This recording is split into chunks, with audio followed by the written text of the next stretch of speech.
Aqui é o Android BR e eu estou ensinando do Gameplays e hoje vim aqui ensinar vocês a dando lá os valores da Play Store.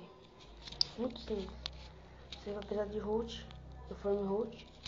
Como o primeiro vídeo do canal, parece que eu gostei. Tá aqui, pessoa. Você entra no aplicativo Market Help 2.0 beta. Ficar na descrição do vídeo. Primeiramente, vai ter que precisar de uso o root e aí dá permissão de perguntar.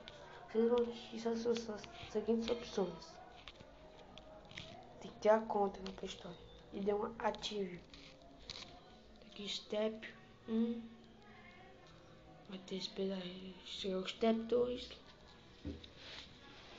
Aí ó, super user, você dá um permitir, marque essa opção, vou permitir, carregando,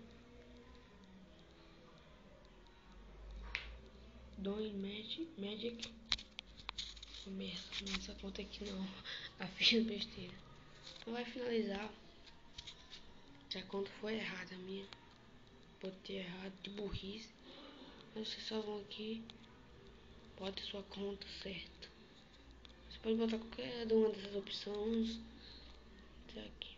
Não, pessoal, vai cadastrar nessas opções aqui, tem que ativar,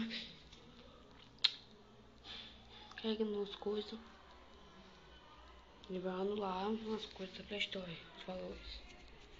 Então em Magic, olha, permitir acesso, Step Down Magic Stuff, carregar tudo, vocês marquem essa opção de permitir acesso, carregando, pronto. Para dar mais sério, vocês esperam de 15 a 10 minutos. Quando ativar, eu volto aqui com vocês. Galera, voltei, galera. Já funcionou os apps. Aqui, ó. Peguei aqui o Clash of Clans. Não, LGL 1, não. Normalmente não é compatível. Isso, ó. Também aqui o Mortal Kombat. Mas LGL 1 também não é compatível. E aqui, ó. Gratuito. Não vou baixar porque não vai entrar, né? Porque tem que ser a posição certa da sua GPU. Então é isso. Espero que tenham gostado.